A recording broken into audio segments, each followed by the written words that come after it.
Top quality और consistent performance के लिए सिर्फ सिल्वर पंप नाम याद रखना।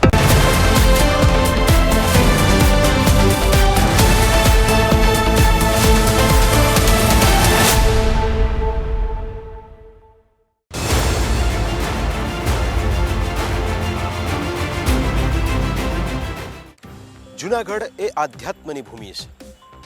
ભજન ભક્તિ અને ભંડારાની આ ધરા પર કોંગ્રેસના દિગ્ગજ નેતાઓએ ધામા નાખ્યા છે અને રાહુલ ગાંધી ખુદ ગુજરાત કોંગ્રેસને બેઠી કરવા માટે સતત પ્રયત્નો કરી રહ્યા છે.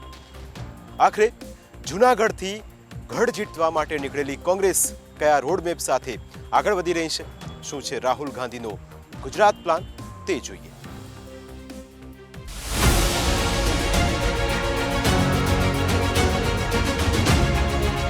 ગુજરાતમાં પોતાનું અસ્તિત્વ ટકાવી રાખવા માટે કોંગ્રેસ હાઈકમાન્ડ મેદાને.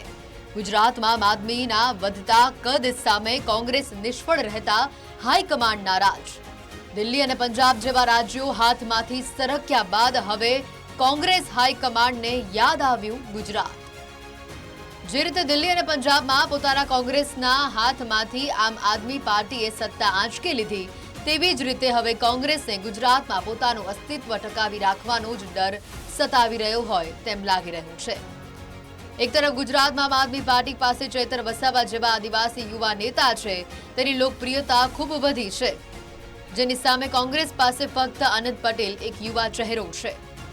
આમ આદમી પાર્ટી પાસે ઓબીસીમાંથી ઈસુદાન ગઢવી મોટો ચહેરો છે, જેની સામે કોંગ્રેસ પાસે કોઈ એવો મોટો યુવા ચહેરો નથી. આમ આદમી પાર્ટી પાસે ગોપાલ ઇટાલિયા, લેઉવા પટેલનો મોટો ચહેરો છે, જેની સામે કોંગ્રેસમાં કોઈ દિગ્ગજ પાટીદાર ચહેરો નથી. આવી સ્થિતિમાં કોંગ્રેસ બીજેપી સામે ટક્કર આપવાની વાત તો દૂર રહી, પણ આવનારી ચૂંટણીઓમાં આમ આદમી પાર્ટી સામે પણ ટક્કર આપી શકે તેવી સ્થિતિમાં નથી. અને એટલે જ હવે કોંગ્રેસ હાઈકમાન્ડની નજર ગુજરાત ઉપર પડી છે. જૂનાગઢમાં મળેલી કોંગ્રેસની તાલીમ શિબિરમાં રાહુલ ગાંધીએ 3 કલાક સુધી નેતાઓને પાઠ ભણાવ્યા, જેમાં રાહુલ ગાંધીએ નેતાઓના ક્લાસ લઈ નાખ્યા હોવાનું પણ જાણવા મળ્યું છે. કહેવાઈ રહ્યું છે કે રાહુલ ગાંધી હવે લગ્નના ઘોડા અને રેસના ઘોડા અલગ અલગ તારવાનું શરૂ કરી દીધું છે. અમરેલી જિલ્લા પ્રમુખ પ્રતાપ દુધાતને હાંકી કાઢવાની તૈયારીઓ ચાલી રહી છે. આ ઉપરાંત કોંગ્રેસના રાષ્ટ્રીય અધ્યક્ષ મલ્લિકાર્જુન ખડગે 9 જિલ્લા પ્રમુખોને નિષ્ક્રિય ગણાવી સડેલી કેરી ગણાવ્યા છે. આ રાજકીય હલચલના પગલે પ્રદેશ નેતાઓમાં ફફડાટ વ્યાપી ગયો છે. મહત્વનું છે કે ગુજરાતમાં કોંગ્રેસ હાઈકમાન્ડની હલચલ વધવા પાછળના પણ કેટલાક કારણો છે. ગુજરાતમાં 30 વર્ષમાં કોંગ્રેસ સત્તામાં નથી આવી શકી અને તેવામાં હવે 2027માં ગુજરાત વિધાનસભાની ચૂંટણી આવી રહી છે. વિધાનસભા ચૂંટણીમાં જીત માટેની અત્યારથી જ તૈયારીઓ શરૂ કરી દેવાઈ છે, કારણ કે એક લોકસભા બેઠક જીત્યા બાદ ગુજરાતમાં જીતની કોંગ્રેસને આશા જાગી છે. કોંગ્રેસને લાગે છે કે દેશમાં જીત મેળવવા માટે મોદી અને શાહના ગુજરાતમાં જીત મેળવવી જરૂરી છે. પ્રધાનમંત્રી નરેન્દ્ર મોદી અને અમિત શાહનું ગૃહ રાજ્ય ગુજરાત હોવાના કારણે અહીંની દરેક ચૂંટણી મહત્વની હોય છે. આવી સ્થિતિમાં કોંગ્રેસને લાગે છે કે જો દેશમાં આગળ વધવું હોય તો ભાજપને ગુજરાતમાં જ હરાવવી પડશે. જો ગુજરાતમાં બીજેપી હારશે તો અન્ય રાજ્યોમાં કોંગ્રેસનો રસ્તો ક્લિયર થઈ જશે તેવું કોંગ્રેસને લાગી રહ્યું છે.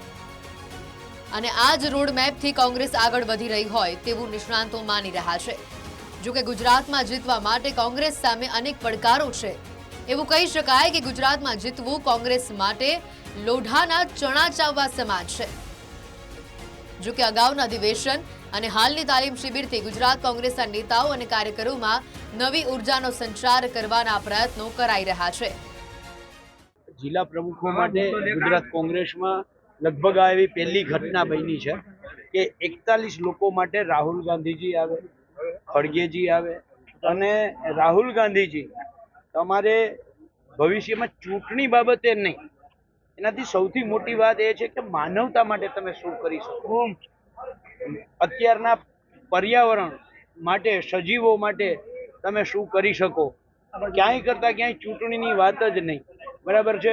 કોંગ્રેસની આમ જોઉં તો હું એમ કહું છું કે ઓછી વાત, અને એના કરતા માનવતા અને ભાઈચારો, શાંતિ, આ જે આમ એવું કહી શકાય કે વસુધૈવ કુટુંબકમની જે મૂળ વિભાવના આપણી છે એ વિભાવના ઉપર આખી જે રાહુલજીએ વાત કરવી બરાબર છે, આ સૌથી મોટી અમારા માટે શીખ હતી.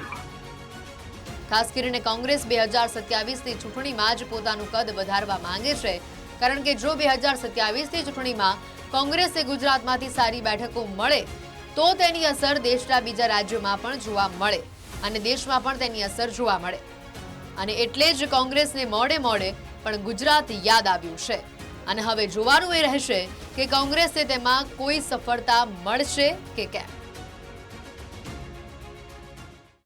અમારી વિશેષ રજૂઆતમાં સમય થયો છે બ્રેકનું. બ્રેક બાદ અન્ય મુદ્દા વિશે વાત.